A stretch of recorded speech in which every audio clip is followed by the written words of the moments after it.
Hello, everyone. Welcome to today's podcast. Before you got your co-hosts, Jamie, Jermaine, Kisharo, and I'm Kwame. How everybody doing today? Doing well. What's going on, fellas? Okay. Good. Good, Back in man. the Doing saddle, good. man. Hey, we back here. Yeah, we Back at it, baby. Back back at in it. here. Yeah. Yes, So I sir. just want to ask y'all real quick. We've been going through this COVID stuff for 6 months, going on 7 months now, and I know life hasn't been the Right. same. I'm sure we're not doing the regular things we normally do, going out more, vacationing, those type of Yeah. things.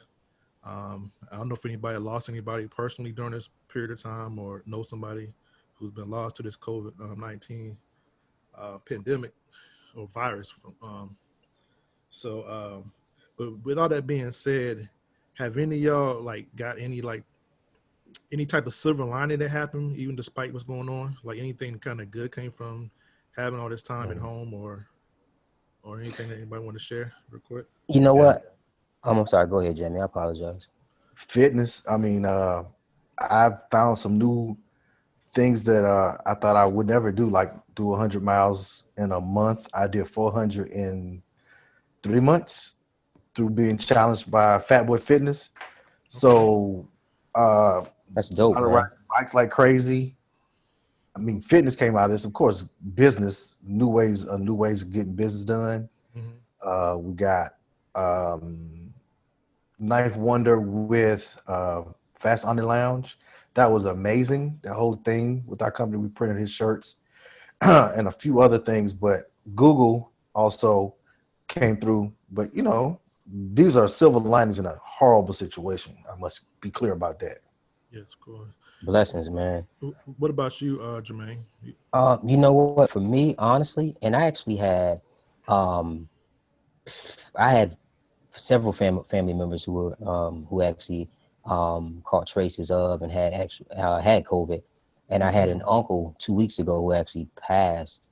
But Sorry to hear that, man. yeah, but on the flip side of that coin, I've had a few business endeavors that actually, well, some seeds I planted in the past that actually came to fruition from being able to conduct some trainings, implicit bias trainings and diversity trainings and things like that. I actually got a lot of writing and research done for the book I'm currently writing now. And it's been well, I've been working on this book now for like maybe 5-6 years.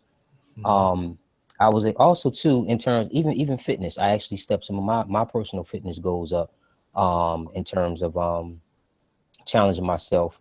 And ultimately this podcast. I think at the end of the day, this is great for all of us. Plus, I said going into the pandemic around March, going into April, that I already knew that I wanted to come out of this thing was something I didn't go in it with. So yeah, so there's a lot, and there's a couple other things too, man. But yeah, at the end of the day, some good things have happened. Sure. For me, I think the biggest thing I've gotten out of this is probably just slowing down. You know what I mean? I feel like work was just like work. You just doing your day in, day out, and not really taking the time to like appreciate the time, with your family and your loved Yeah. ones. I feel like I'm pretty good at balancing that, but I think it really like slowed me down as far as like really appreciate, That's being right. with the kids every day, being with my wife every day. Don't get me wrong. I definitely have my moments where I want to bang my head against the wall, but it's definitely slow.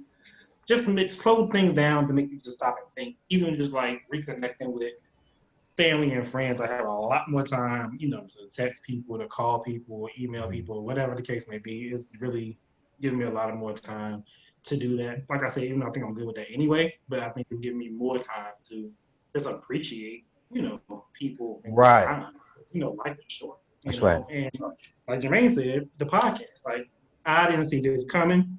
Mm-hmm. I'm glad it did because I think it's a great platform for us, but I think it's also it was a good way for us to reconnect. Right. because Right. I don't As feel adult. like I don't think we have that connection like in a long time. We always had a connection. I mean, to come back together and do something good Right. is awesome. So Yeah. yeah, that's mine.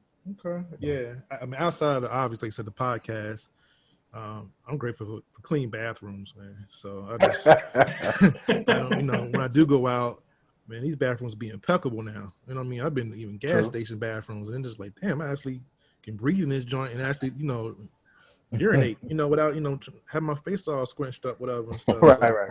hey, man, it's the small wins, man. It's definitely the The small wins. smallest of the wins. That's Boy, real it talk. makes me happy. So, I want to know, what do y'all think the dating scene is with this whole COVID-19 thing? Do you think like people still dating during this whole pandemic thing? Like, I'm talking about like Yeah. somebody don't know fresh and they just going on dates. Do you think that's Just happening still? carefully.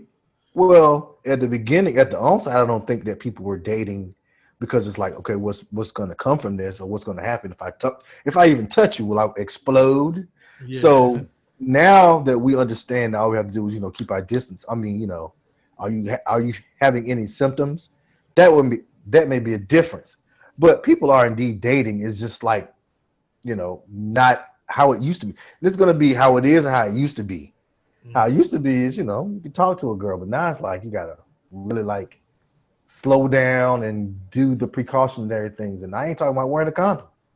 No, you got Do you you Yeah. got have a any symptoms? That's the first do you thing. have any symptoms? Are you coughing? Like, I don't know what you do. Can you breathe? I'm saying, Is your head hurting? What's wrong with you? she been sneezing over here. I might get a little nervous. Might leave that date. And you gotta ask people too, yo, can you taste your food? You know what I'm Yeah, Right. saying? Can you smell it? she Straight put up. Yeah. she Can put you like a smell ton of anything? salt on her damn food. You be like, what going on Yeah. here? Taste Yeah. it, huh? What's Yeah, you going on? gotta Yeah, that's freaking nuts, man. But yeah, it's like I was kind of curious about how that COVID-19 dating thing was going. But speaking of dating, I know Yeah. that we all. I mean, it's just I think everybody do. You date to get to know somebody. You know what I'm saying? And I know that we all in different stages of our life. And like I said, I've been married for 2.5 years. Uh, Jamie's engaged. Kashal been happily ever after since he was like 20 or something. So it's been forever for him. Jermaine a free agent out this joint. So Hey, I ain't signed yet, baby. I ain't you signed ain't signed yet. the dotted lines yet. So, Nah, so man. ladies, man, like be good ladies, man. Holler at my man over here. Hey, We don't want no bums though. But Nah. yeah, Definitely not. not at all. but definitely, like I said, I know with that being said, like the dating, while we were now or before we got married, whatever your situation is, and dating when you're 20 has definitely changed over that period of time. Mhm. Um, I don't know, like I'm trying to figure out like what's the biggest thing or the biggest difference, but what was the things that you care about? I guess I say Jermaine, when you was dating at 20 versus like now you meet somebody, whatever and stuff. Like what's the huge difference? Describe Oh, dating as Jermaine a 20-year-old Yeah. versus dating as a 40-plus-year-old. 40. Yeah. man, that's a hell of a question. Damn. Well, let me say this first of all. Let me start with let me say this. Traditional dating now no longer exists. That shit is out the window. Yeah. Um, it's just gone. But at 20 years old, you understand, at 20 years old, I really didn't understand what dating expectations were. And Hmm. I won't even lie, like my role in a relationship at 20, I didn't have a blueprint. I was still trying to figure it out. You understand what I'm saying? I Figure think I yourself out. figure myself out. But listen, Mhm. I believe that I knew what I was attracted to. Sapiosexual, intelligence, prettiness, and stuff like that. Yeah. But I didn't know honestly, and I can admit this now. Um, at 20 years old, I think I was coming into my own. I was I was shedding off the residue of my personal environment and the older people around me. I was no longer trying to mimic those ways and stuff like Yeah. that. So I was torn, right? But Hmm. my expectations, I didn't know what my expectations were. I remember my dating my ex at the time. She had it mapped out. My degree by this age, um married by this age, kids by this age, and that was foreign to me. You know what I Yeah. mean? So Thought of it. yeah, so at 20 years old, I was still trying to I was trying to mature as a significant other in a relationship. I wasn't much. I may have been mature in terms of like I know what I don't want, what I don't want to do in life. I may not know what I want to do, but I damn sure don't. I know what I I don't don't want want to to do do. that. Right. I don't wanna do So, that. but so I think expectations at 20 years old was more so find someone who's attractive, someone who can actually compliment me at that particular moment. And at that particular moment, I didn't know what I wanted out of a long-term relationship, to be honest. So you fast forward now to 40, and I think the way that social media has saturated everything in life, right? I think traditional dating it just doesn't exist. I think you have to be cut from a certain cloth to even want to date genuinely today. What I mean by that is, online online platforms and just social media period. If you're not a part of that world, or if you meet somebody in that world, it's all good. But I guarantee you, if you meet that same person in that world in the grocery store or Walmart on a Saturday morning or Walgreens, it wouldn't go Hell down no. like Hell that. no. Who are you, stranger? That's right. You don't belong to this world. So to answer your question, I want to make sure I answer your question. The difference at now at my age now, obviously, I have that compass. I have that moral compass. You know what I mean? I have that emotional compass. So I obviously I know what I want, but I think now I'm a lot more cautious now. At 20, Yeah, you could I be was free. running wild. You know what I mean? Mhm. I was lit. But at 40 now, I'm protecting my investments, everything I work hard for. I'm Yeah. funny about who I let into my personal space, who Hmm. calls me, who comes around me. Like you really have to, you got to go through some filtering, right? To get Yeah. to that, to get to that. So I'm more cautious, man. And lastly, I'll say this. I think dating at 20 is synonymous to like letting a toddler just paint all over the wall. Mm. Yeah, I guess a good But you're Good analogy. No analogy. boundaries. right, right, No and boundaries. Yeah. you're young enough to go clean that shit up, right? Yeah. Mm. Young enough to clean it up. But now in 40, it's like you don't have a tolerance for painting no fucking walls and stuff like that. You want to just get it, you know what I mean? It's Yeah. gotta be right and cohesive. So that's Yeah. my take on it. That's a great and Kwame, that's a good question, man. That's a dope question, Well, man. you kind So of just touched on it, man. Thanks, but you kind of touched on it because, like I said, at 40 you have something to lose. At 20, you don't even have nothing to lose. So you can waste your time. It don't even matter. nope. Everything in the game. Yeah. What about you, Yeah. Jay? So 40, dating is about what you want exactly. I knew my girl had to have she had to be smarter than me, and she had to have big titties. And I mean that. Okay. Hey, you know what you want. That's Simple enough, always right? been that's been you. That's always Your been boy you. like titties.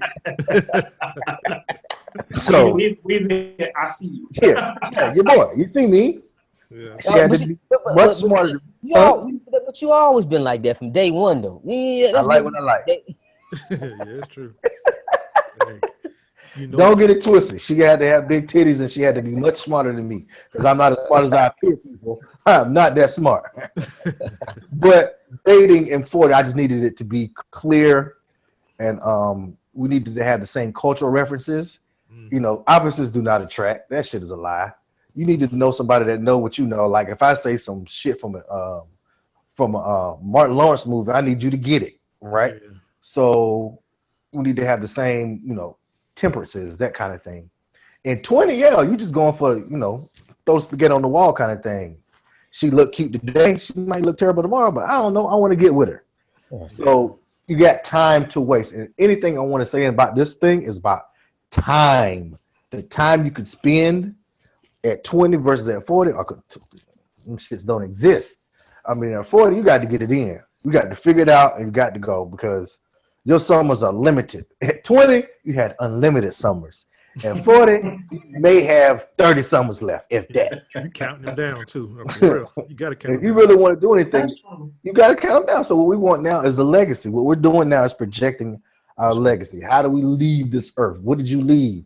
I don't want to leave my business, just my business. I want to leave someone who talked and walked like me. Okay, I raised a legacy. So that's when shit start getting real That's right. serious. That's right. Yeah, Hmm. Mhm. That's right. yeah.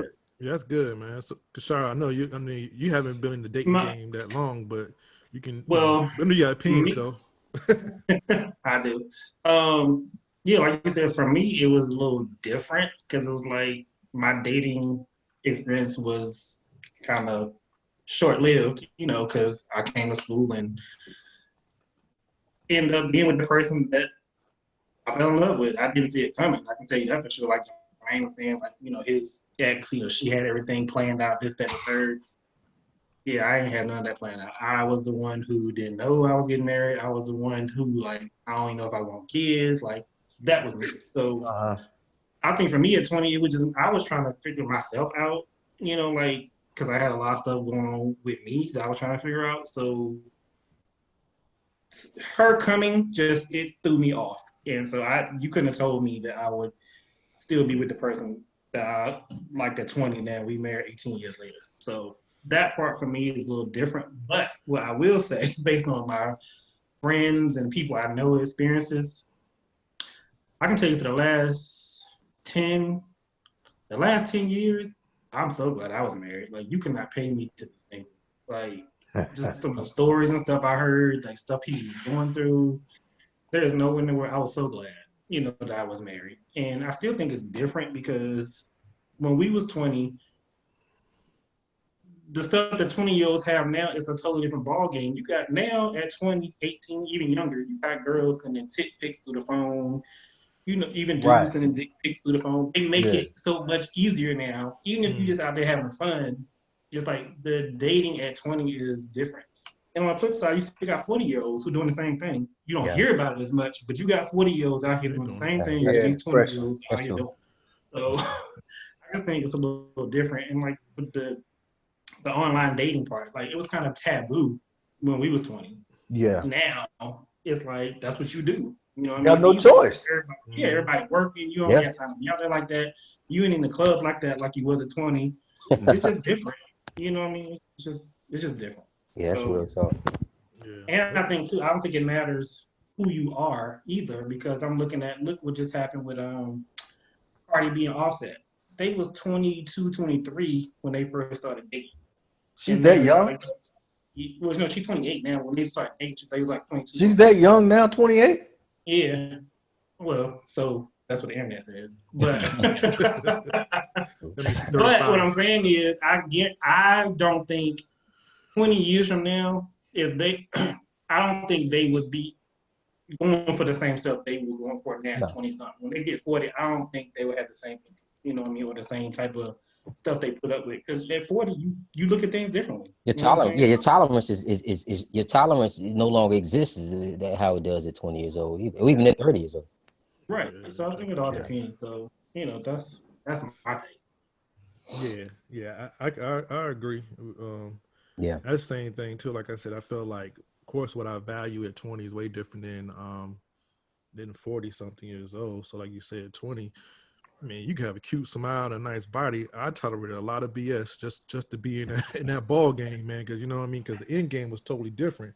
I mean, I didn't really have to like you. I actually dated chicks or even chicks I didn't even like as people. You know what I mean? But just damn, dog. I'm dead serious. Like, yo, and it took me to be older to realize that, like, I don't even like I don't her. like you as a person. You know what I'm saying? You got a great smile, or you got, it'll be some real, superficial reason why I'll still hang in there as long as it is. And now it's just like, before I got married, of course, it was just like if it was. You can look good and everything else, but if it's other like this, we can't have a conversation. We can't learn how to agree to disagree, stuff like that. That stuff matters to me. And I even learned just the fact that, like, yo, we don't even have to agree, but like, yo, I think we should be able to hear each other. That's and right. If we over here too busy not knowing how to, to apologize when we're wrong, learning how to hear the person out, whether you agree with them or not, and let them be heard. Like those things I didn't realize was an issue, was a thing for me, but it took, of course, going dating different people and just different experiences to learn those things and kind of, like you said, know yourself as well. I think, Kishar, you had touched on too, even like with the dating world, like I said, but not with the apps and like the online stuff is a total game. Like I said, I was in before being married, a long time relationship that didn't work out. So, coming back out there, it felt like it was a whole new world, man. Man, it just felt so strange to me. Like, yo, people were like, yo, try this app out or do this, whatever. I'm like, I ain't doing that. And then when I'm out there, man, that junk was like, it was wild. And it kind of like what Kishar has said, it's just like, even with the girls that sending pictures and doing stuff like you didn't have to ask for anything. You know what I mean? Like, oh no, you're gonna get these pics. Oh, Yeah, really? like nothing. I'm not even She freaking got a hitting towards folder. it. You know what I'm saying? And I'm like, She damn, got a folder, baby. She ready. she's Yeah. sending everything. You know what I'm saying? So I can only imagine a 20-something-year-old now. No, Man, no, you don't want to imagine these high school kids. They have no governor. Yeah. They are going. They all gas, no brake. Yeah. mm, That's real talk. Yeah. yeah, because it's normal. You know what I mean? Like I remember It's, back in that's the it. That's the word for it. it's No, so it's normal. normal. Don't It's you remember when accepted. we was in school and then somebody get mad and somebody had a Polaroid picture up in Chitley Hall? And I like the biggest thing, you walk in and got some naked girl who I guess got exposed, you know, for whatever reason, which wasn't right Yeah. then, I guess. But you know what I mean? It's just like that happened far in between. But now it's just like they send it like nothing. And I remember like a couple of years ago, you know, chilling with the frat brothers, younger frat brothers, and they were like showing pictures of some of the girls and stuff, and sending them. I was like, damn, like this is like it was nothing. It's So, nothing. Here you go. Here these news. Enjoy. so I'm feeling like an old man, like wow, like how Yeah. this happened. You know what I'm saying? Black woman did like this. He said, I shouldn't be looking at this. I'm like, exactly, man, it's freaking crazy. But that's like, you know, everyday regular life. You know what I'm saying? You know, right now. So, uh, what advice would you give somebody that's younger as far as dating? You know, like, you know, if you had to give one piece of advice, what's the advice that you would give them? I would give them the advice of, if it was a boy, I would say enjoy your time. If it was a girl, I would say the same. You know, enjoy your time. Be free. Just be careful, because at 20, you really probably not gonna marry that girl. I was not gonna marry no Mia Peace. Love her to death, but it wasn't gonna work. Yeah, So just it's enjoy working. yourself. Yeah. Just enjoy yourself, man. Jump on in there, man. And treat your partner with kindness, so you can still be friends. Because you ain't gonna marry him. And if you do, you know, that's a hell of a jump to take at a young age. Dave Chappelle put it in his didn't he say, he said oh man, oh no, save her for later. Because Yeah. that 20-year-old you and that 40-year-old you is two totally different people. So enjoy yourself is what I have to say. Yeah. I would definitely say, and I would say, just be careful. Like it was like the worst thing we had to worry about was what, AIDS, maybe. AIDS, like It's pretty bad. Yeah. I mean, it still is. But I'm just saying. That's- I'm just saying. No, it's still bad, but I'm just saying, like, it's so much more. Oh, And you know what I'm saying? Like, it's just like you said that like that was the crabs or something. Like you said, No, what I'm saying is, what's really AIDS? no, AIDS no. kill you. But you get what I'm saying? I Like, get it's it. so much Yeah. more. I get what you're saying. Yeah. It's so much more than that. Like, Right. it's diseases. Like I said, pregnancy. That people don't really care about that no more. But it's like mental health is important. You know what I'm saying? Yeah. Like mental health is very important. So take your time to know these people. I mean, you're 20, so just have fun, but just be careful because people crazy, and you got to be careful of what you do, because what you do, it will come back on you. Hell You know yeah. what I'm saying? That's one thing I did learn at 20. You know, in the midst of Tawana doing this girl very, very wrong. You know, took her virginity. Tawana, you remember? I know you remember. Yeah, I remember. The dermite and they end up keying my car up, you know, because I did her dirty. I must have missed that. Ooh. No, you was there. You probably gotta, forgot. you gotta you benefited from that too one night. Oh, Okay. no. Listen, was that the night when you was crying? Okay, no, it's not. We're not. My bad. But I tell you what, I know if it went down, I know I was front line, and I know that. I know if it had to go down, I was there. You know how I roll. All right, my bad. Go ahead, Carol. My bad. No, you good. You good. Hey, we open. We're gonna be open here. But no, that was not the night. That's another conversation. Okay. My bad. Different story. I'm just saying, be careful. That's what I'm saying, because you just never know who you run into. That's right. Listen, I piggyback on what Kashawa just said. Obviously, be careful, but also be careful, yes, because there's so much more.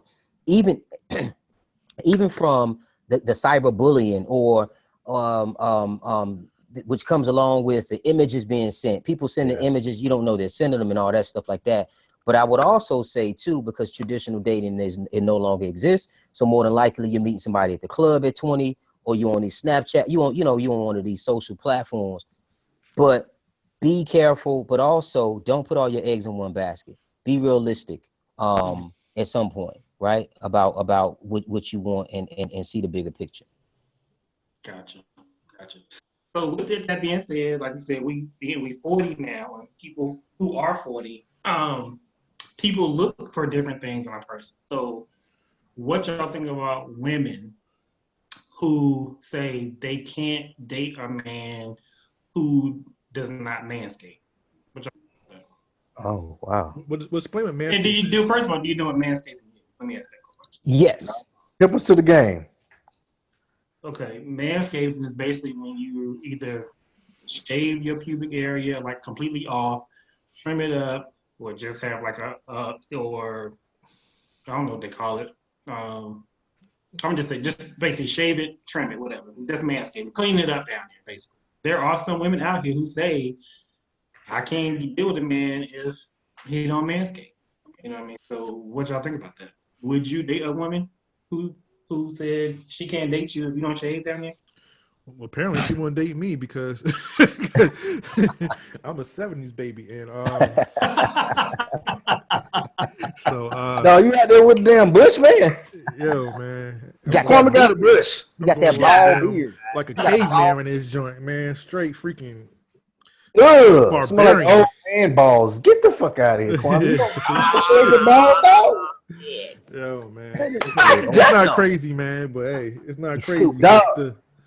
But I mean, I don't got a kid or nothing going this joint. You know what I'm But no, saying? I'm saying like grooming is important. And now, Yeah, I agree with let's that. be real, like a lot more men are taking more initiative to make sure their grooming is up to par. And Yeah. a lot of it don't even have to deal with women, but a lot of men are taking more pride in themselves when it comes to upkeep. But because I think some of it is because there are women out here who have these preferences. So I've heard women say, if you don't shave down there, I couldn't be with you.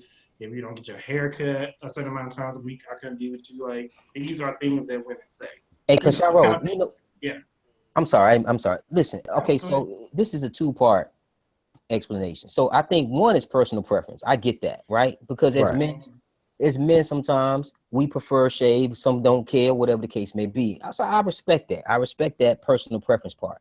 Also, too, with so many different social media platforms, and everything is so virtual now, there are more pictures probably taken in this decade than ever before. Everybody needs to look a certain way. Everybody wants to be groomed to get in all these images and stuff like that, right? Body And image, then, yes, and that's social right. media.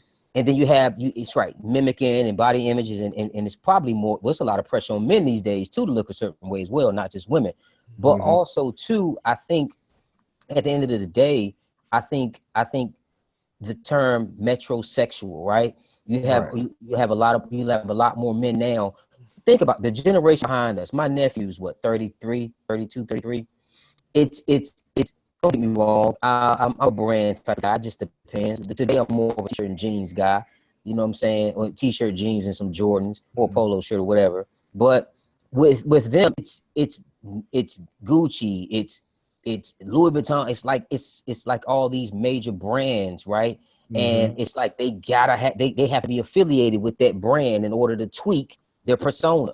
And I Yeah. think a lot of it is persona. Now the manscaping part, again, I think it's personal preference, and maybe more women now are starting to feel like, hey, that's more attractive, or whatever the case may be. Or it could have been Right. bad experiences with some Bamas they dated in the past who just probably didn't, whatever the case may be. Mhm. Yeah. They won't smelling too good, or what? I don't know. I don't know. True.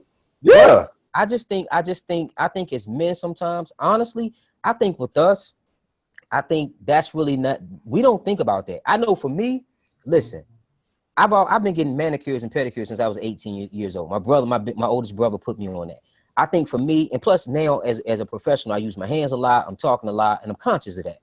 But shaving under my arms, shaving maybe my arms a little bit so my hair doesn't get caught in my watch. I think for me, it's a personal preference. But I just respect it. If that's what women want, I respect it. Because there's some things I want too. I'm gonna bring to the table too, and I need you to do that. True. Right, True that's true. indeed. I heard that. Like Well. you said, you've been doing this since 18.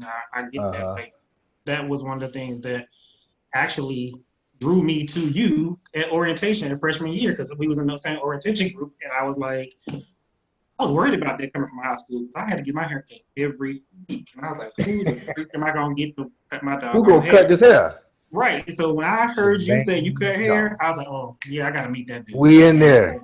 Kasharo and I was in Maine. Kasharo was in, I don't know if he was going to Greensboro to A&T, was zipping by. He stopped. He said, "Hey man, you know who cut hair?" I said, "Me." And that was it. It was a done deal. Done deal. So, That was a done deal. so that was part of my grooming. That's always been important to me. You know what I mean? Right. Yeah, Grooming. every week. Yeah. So that's part of my grooming. So I don't knock dudes who do what they do, Yeah. but Right. it's definitely men have definitely taken more interest in keeping themselves up across. Definitely. Yeah, and Well- Kasharo, you know what? I'm gonna say this to you. I remember Kasharo did literally got a haircut damn near every week. Like worse than me. Like Kasharo, if he wanted to edge up, he had to have that haircut, yo. I would never. Yeah, you could everybody up. You could call us up actually. And Shit, yeah. I was a shopkeeper. I used to sweep the floor and shit. Yeah, I cut everybody. Damn, I did cut everybody hair. yeah, the football I gave y'all team- free haircuts too. Y'all niggas ain't paid nothing. I gave y'all Nah, I sweep the floor. I sweep the floor. That was my job. my boys. I mean, you was charging. Then It'd be like $2 or $3. It wasn't even that much. Yeah. Yeah, It'd be like maybe $5, something like that. Yeah, like 4 or 5. No, it was all Yeah. good. Y'all my boys, man. But Jamie, what you think about that? The grooming? Yeah. I cut all my hair, dog. So underarms and balls, that shit got to go, man. That shit stinks and it doesn't look sexy. Yeah. For real. Dog, I'm a goddamn porn star, man. You gotta have that shit clean on camera.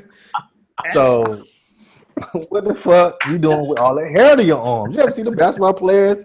This shit is like having, buckwheat in the headlock. It's just not. And then how do you keep their deodorant on? I use crystal deodorant. I don't use aluminum deodorant. I use crystal, so you gotta get it skin to skin. That's right. And then the balls, man, that shit don't stink, cuz that shit stink. I'm a whole smell.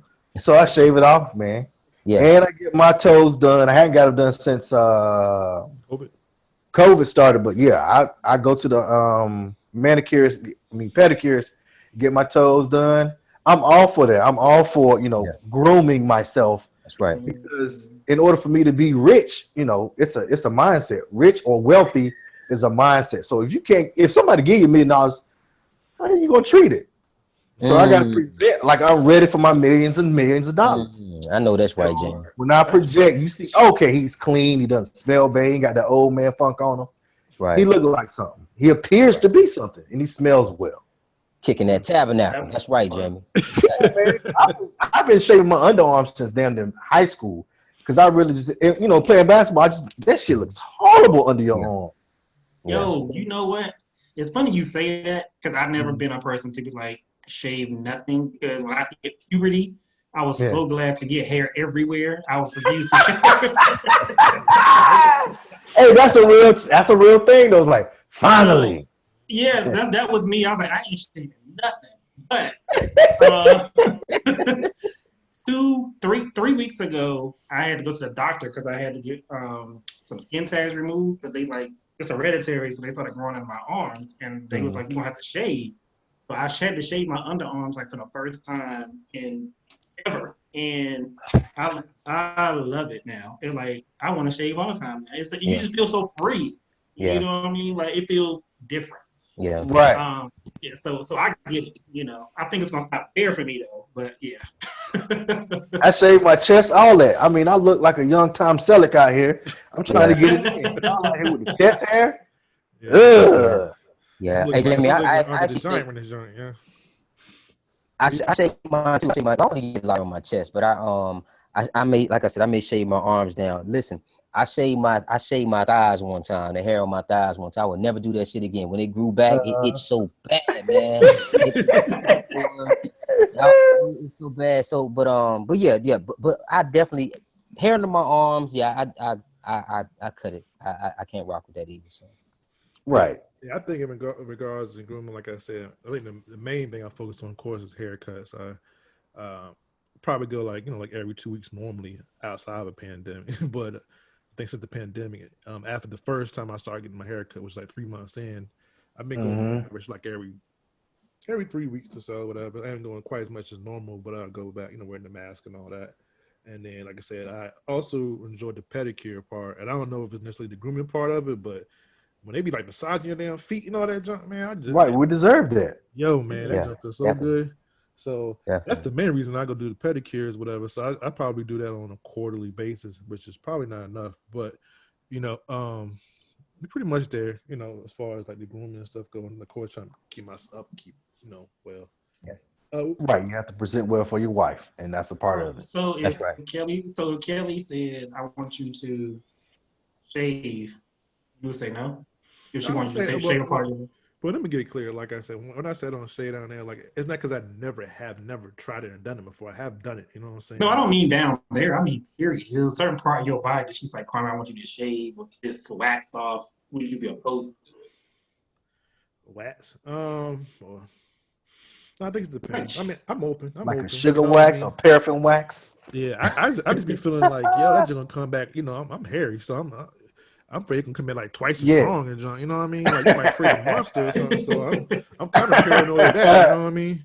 Yeah, yeah, So yeah. I'm keep this thing at this at a easy level, not not to kind of disturb anything. But yeah, I just think it depends on what yeah. If she asks me to do it, I mean I'll do it for her, you know. So well, I was just surprised at the stats of it all. Like, it's a $93 billion business just for men's grooming. Like, Wow, that's a lot. Didn't I know that? wow. I didn't know that. Well, 93 billion. that doesn't count. That does include uh barbers, right? Black barbers, Yeah. like a black barber. Yeah, Uh-huh. I could imagine that because we get our haircut frequently. Black men, we always get a Yeah, haircut. yeah, that's If mm, real that talk. is Yeah, considered grooming, then yeah, that number doesn't astound me.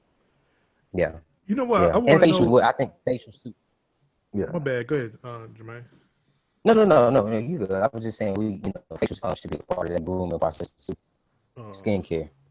yeah. Mhm. Do you think there's a certain type of woman that is more accepting uh, uh, of a guy with the grooming? Is it like a certain age range or a certain economic status, or you think it's just It's preference? both. I think it's Both. both. Jamie said it. Yeah. Mhm. Economic status, like you can afford a haircut, you should get one. Yeah. And age range, you got to present well because if you're making some form of money, you have to go to someone's office normally. By and large, you'd be probably at somebody's office working, so you Mm-hmm. can't be in there like a dirty roster. Not that there's anything wrong with that, because I would love to have some dreads. However, you do have to present well, so you're going to clean up or whatever. That's right. Yeah, I Mm-hmm. think that's very important. I think that's very important. Like, sorry, it's just me. This is Kisharo speaking, but if you 40 years old, it ain't no reason why you should not be like at least have a clean shape up, something going on. You should not be around here looking crazy, going weeks and weeks and months without getting a haircut. I'm sorry. I don't care what profession you in. Mhm. As a black man, you need to make sure that your upkeep is always on point. Hey, you know that's Mhm. not sensitive to people who depressed, Kashara. No, I ain't talking about people. No. That's why I keep I said mental health is important. I'm not talking people who have mental health issues who got stuff going on. I'm just Yeah, I'm joking saying, with you. yeah, at Right. 40, you need to get it together. You know what I mean? Just like the sagging pants. I'm sorry, you too old to still be sagging Oh yeah, pants. definitely. Yeah, Joe. Listen, I see that often. I saw that the other day. I know this guy was 30 plus sagging his pants. I was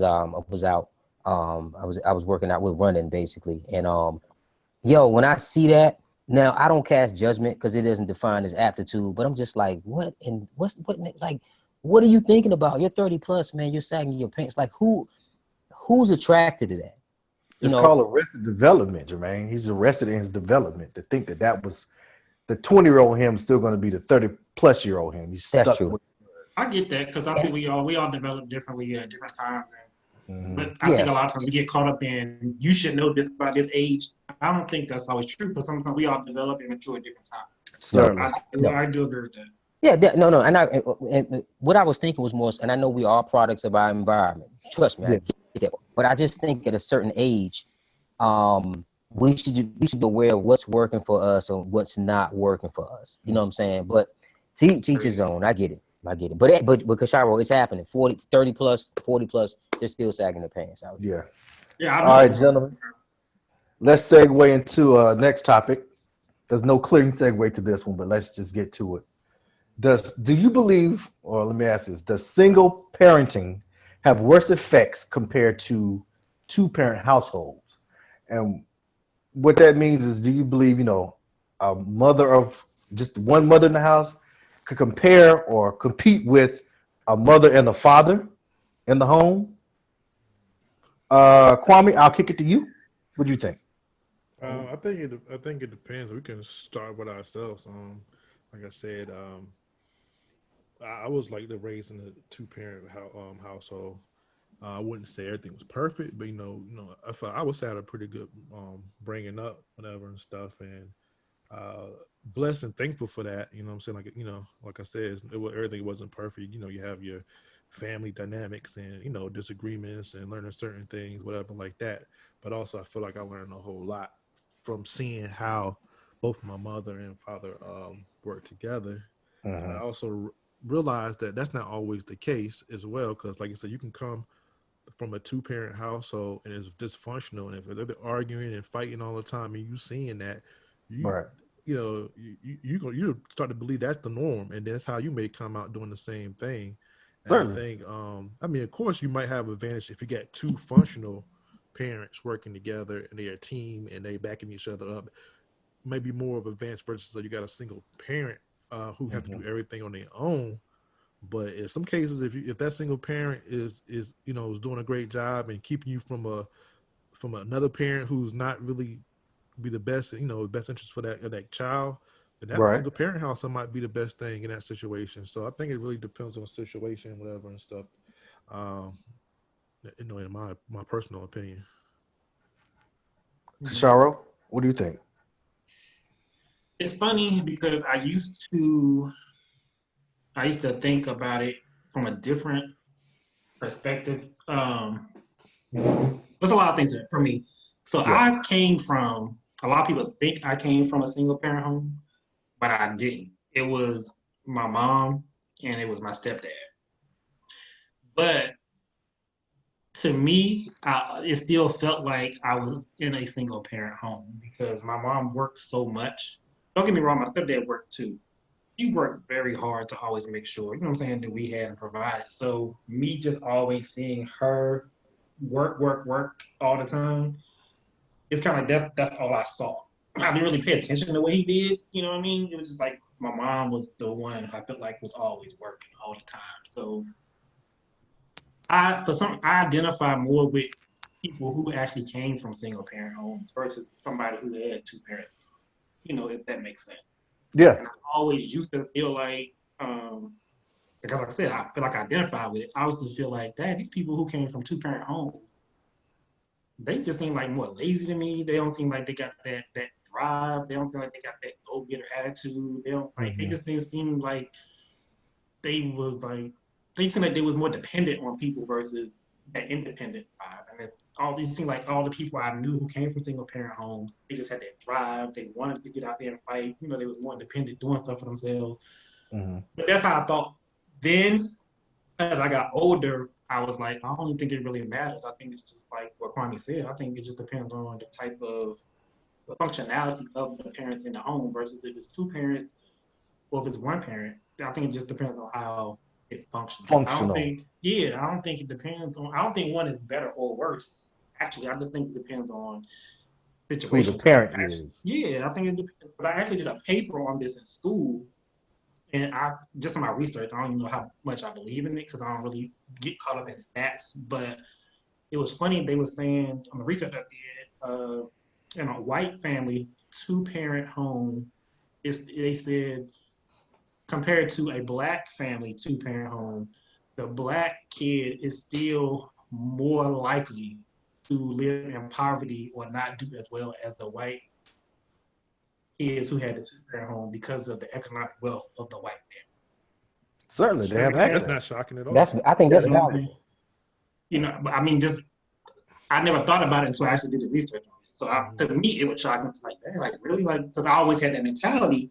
If you came from a home, it might necessarily be better because you came, regardless of the reason. So just seeing that, it just gave me a different insight on things and kind of changed the way I think about it too. I have a question for you. So when you said the fact that when you say your mom work, but your stepfather work, what would have been the ideal situation? Do you feel like your mom shouldn't have worked at all, or do you feel like she should work less? Like what made you feel like if your stepfather was still contributing, that it felt like a one parent household? Because what you described, you said all you saw her was work, work, work. I think because he was not always there. Like he came into my life at 3, but he was not always there. You know what I'm saying? He was kind of, it was like he was in and out. So it Mhm. wasn't. I didn't see it consistently. You know what I mean? But I always saw my mom. You know what Got I'm it. saying? She She was always always. was there working. Yes, You okay. know what I mean? So that's why I say that. Mm.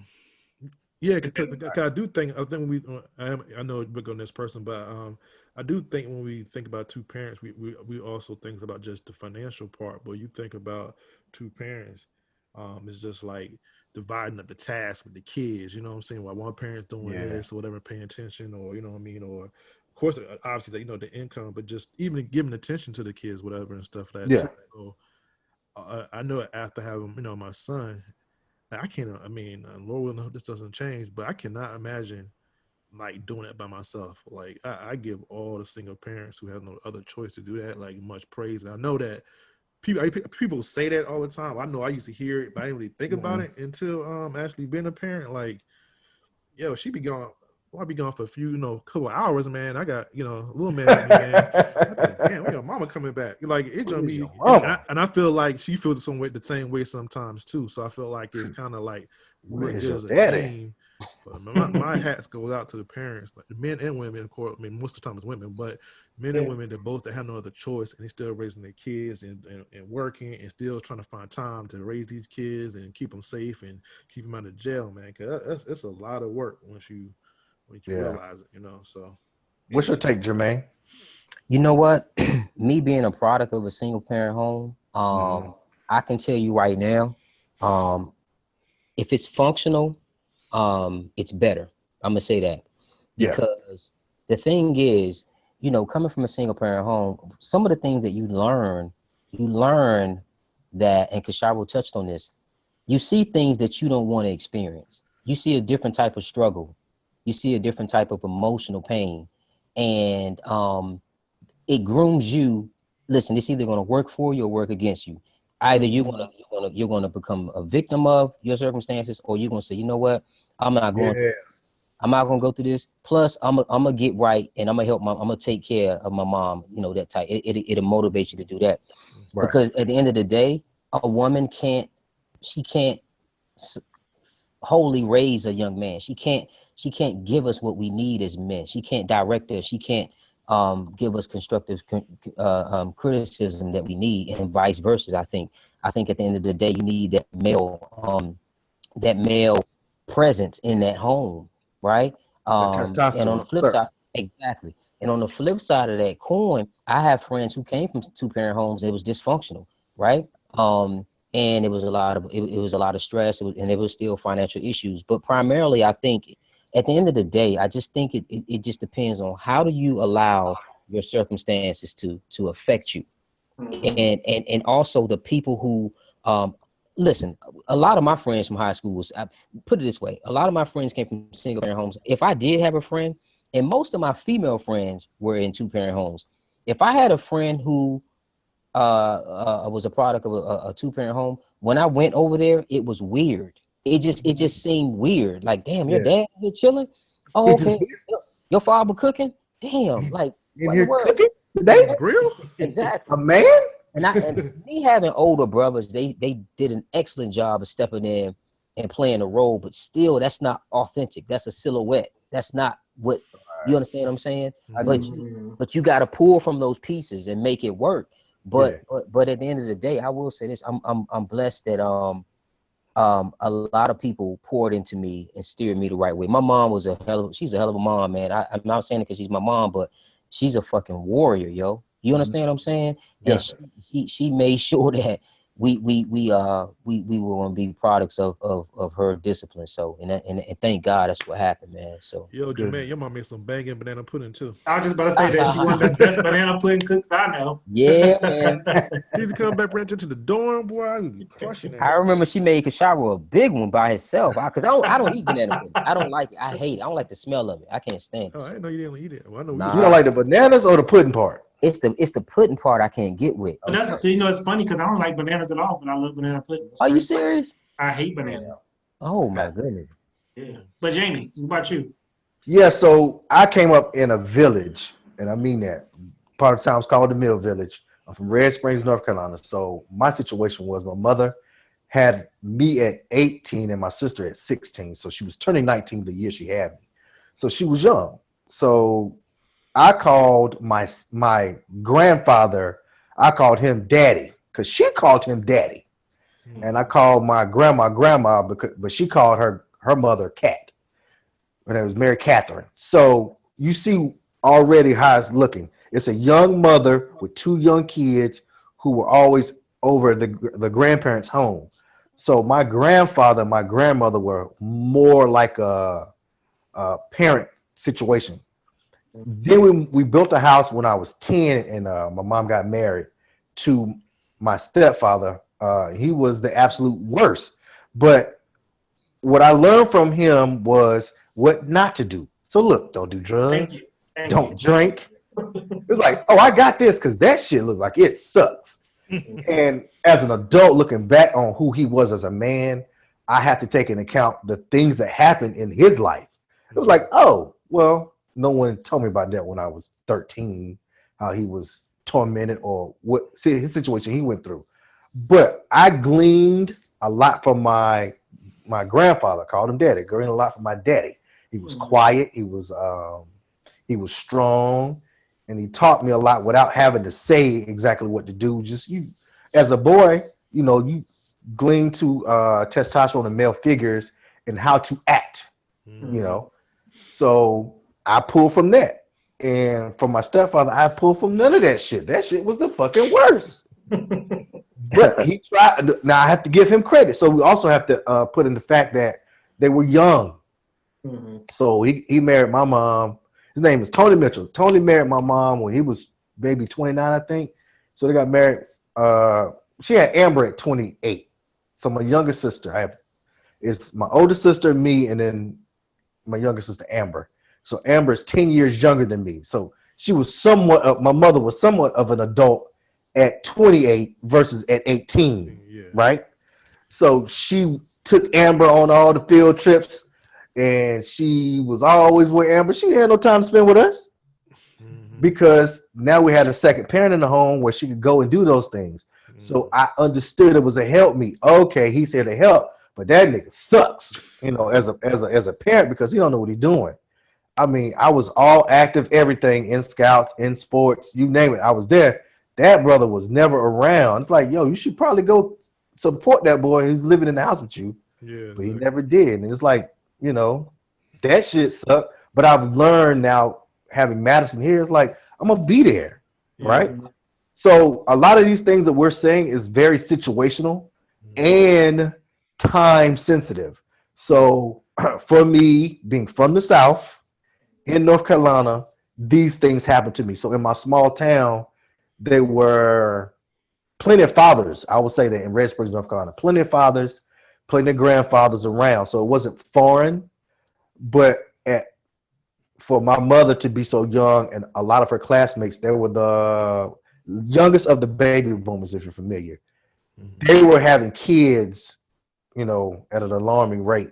If you go back, because they were having 2 or 3 kids. It's like, y'all so young, but at that time, those things were happening, and pregnancy wasn't the end all be all at the time. You could still survive if you had a base. Now, imagine if you were in the city, I would imagine that would be different. But we lived one door down, or my grandma and my granddaddy built my mother's house, right next door. So we were right there. It was always something to eat, always some place to go. Somebody was always home.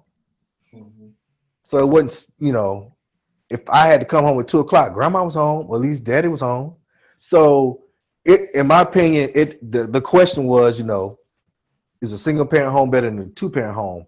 Well, in regards to two parents, you have two people, two sets of income, two people, somebody could be there. But in my case, I had grandparents, cousins, all kinds of people were always around. So it was always family. So it depends on your situation.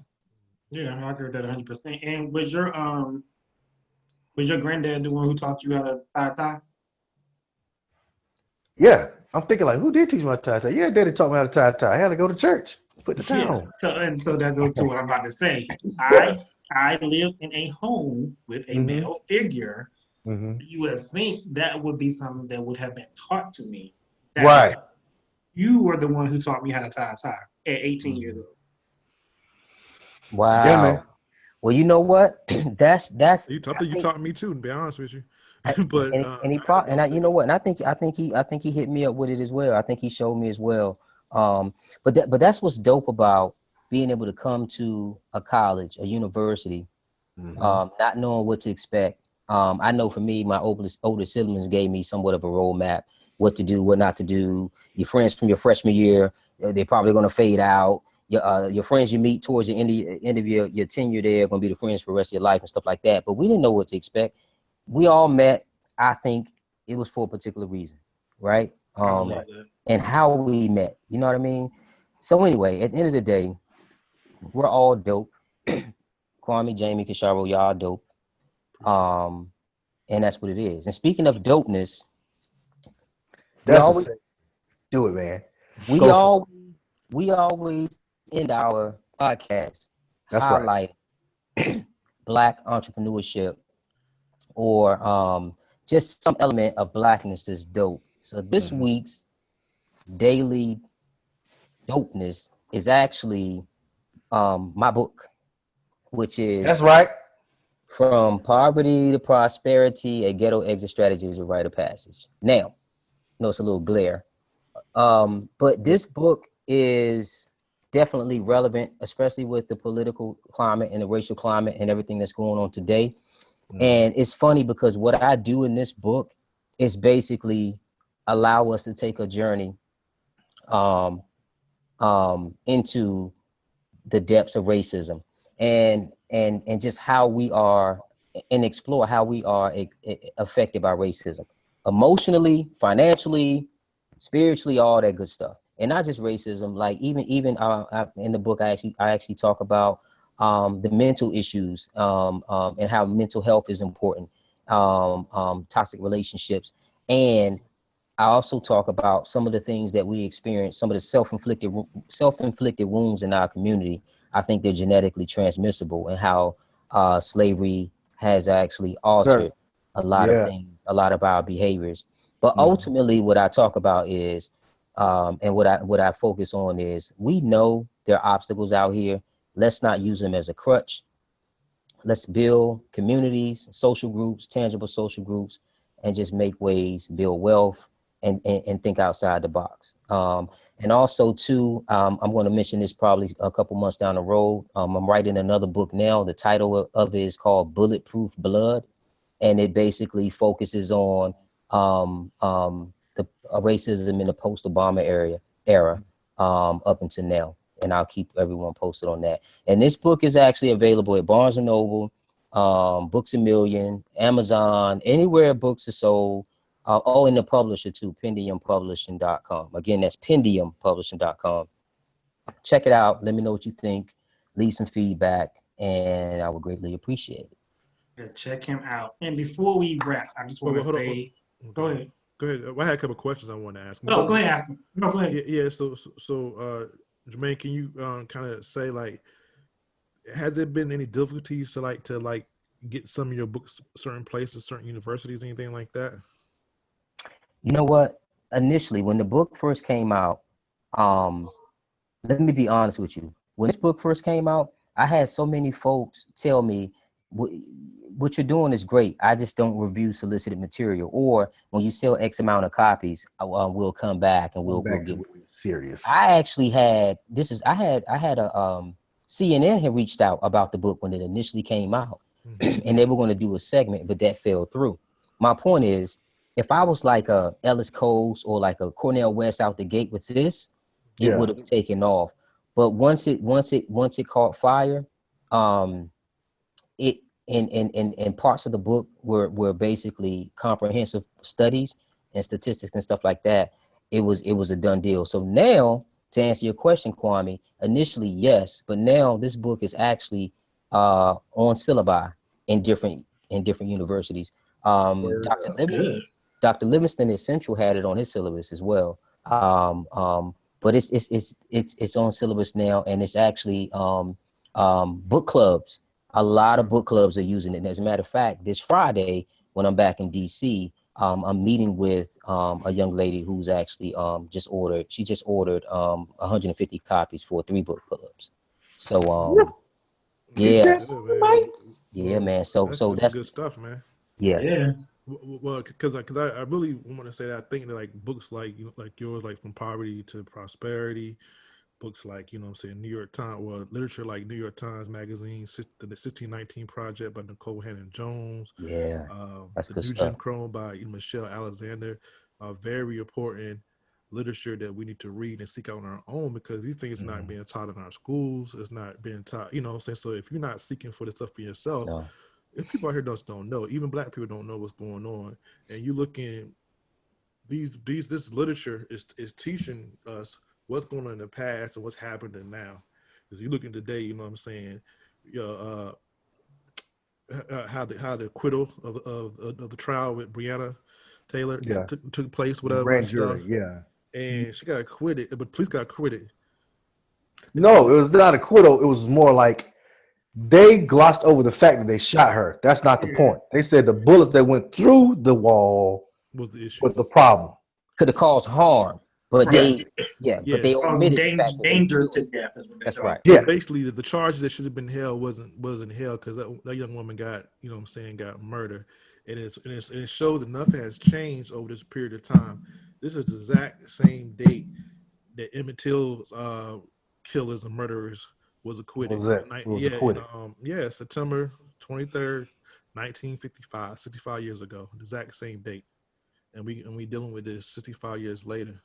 So like I said, I just want to, so tip my hats out to you, Jermaine, as far as putting this product out here, and to all these other authors who's putting this stuff out here for us to go ahead and trying to gain this knowledge. And hopefully these readings and this literature is put in places where, in universities, PWIs, and HBCUs as well. Because, you know what I'm saying, because how this government going right now, they trying to do some Patriot Commission, or like, they're trying to act like this history doesn't even exist and what's happening to us. That's So right. I want to say That's right. thank you for that. Um, I'm sorry. I just wanted to say that part because I feel that was very important. It is. It is. Well, actually, I'm glad you said that, because what I was going to say before we wrap, I just wanted to say, to all our listeners and to all the people out there, from Four Times Dope Podcast, we want to send our hearts and condolences out to the Breonna Taylor family.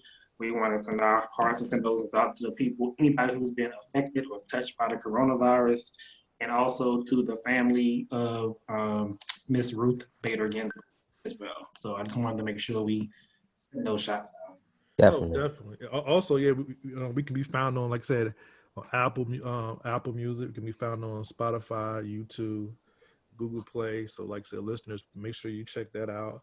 I also want to, give a shout out to, give a shout out to the DJ IMX, DJ Mitz I am. I'm sorry, for the intro that we have for the podcast, and the outro for Andy Slatter.